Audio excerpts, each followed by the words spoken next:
Základná organizácia Jednoty dôchodcov Súľov Hradná bola založená v roku 1994 ako jedna z prvých v okrese Bytča s cieľom socializovať dôchodcov. Základom bola vtedy už 10 rokov fungujúca spevácka skupina Súľovčanka. Obe zoskupenia viedla pani Olga Varhaníková. Základná organizácia Jednoty dôchodcov existuje už 30 rokov. Má priebežne 50 až 60 členov s vekovým zložením 60 až 90 rokov. Mladší nás obohacujú svojou energiou, starší skúsenosťami a spomienkami. Schádzame sa jedenkrát týždenne. Vieme sa spolu smiať, plakať, športovať, cestovať, ísť na turistiku, variť guláš alebo vianočnú kapustnicu. Alebo len tak podebatovať si pri káve a koláčiku. Keď je vhodné počasie, radi ideme do prírody, urobíme opekačku a potrápime nohy.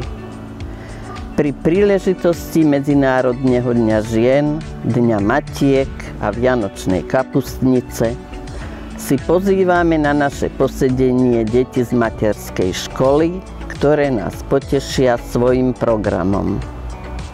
Tieto akcie nám spríjemňuje aj spevácka skupina Súľovčanka. Na oplátku zvykneme navštíviť deti v škôlke a obdarovať ich pri príležitosti Medzinárodného dňa detí. Zúčastňujeme sa na všetkých akciách poriadaných obcov a ostatnými organizáciami v našej obci, ako Vianočný kruh, výstavy výpestkov, ručných prác a podobne. Každoročne pomáhame mladým pri fašiangovom sprievode, najmä spevom. Príjemné sú stretnutia s členmi iných organizácií Jednoty dôchodcov Slovenska, na športových hrách, gulášoch a turistických zrazoch. Najradšej povzbudzujeme na súťažiach našu Súľovčanku.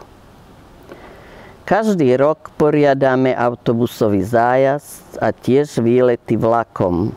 Navštívili sme už mnohé zaujímavé miesta. Finančne nám prispieva obecný úrad Súľov Hradná, ale vďační sme aj za menšie sponzorské dary.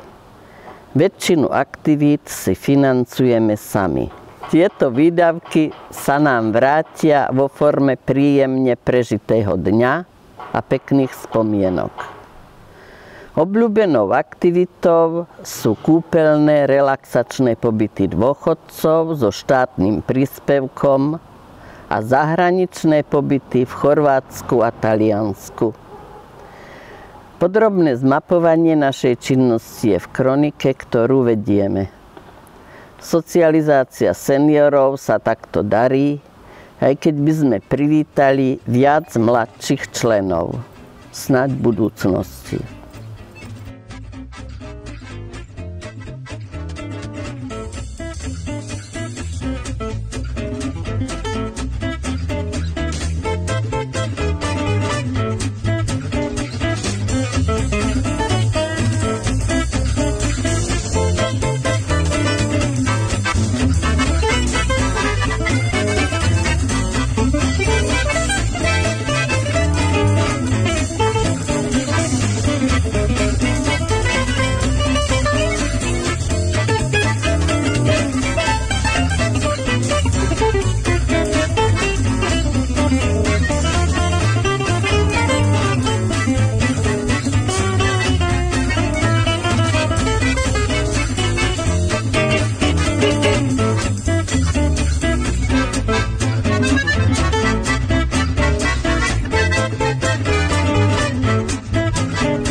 Pozdravuje vás klub dôchodcov Súľov Hradná.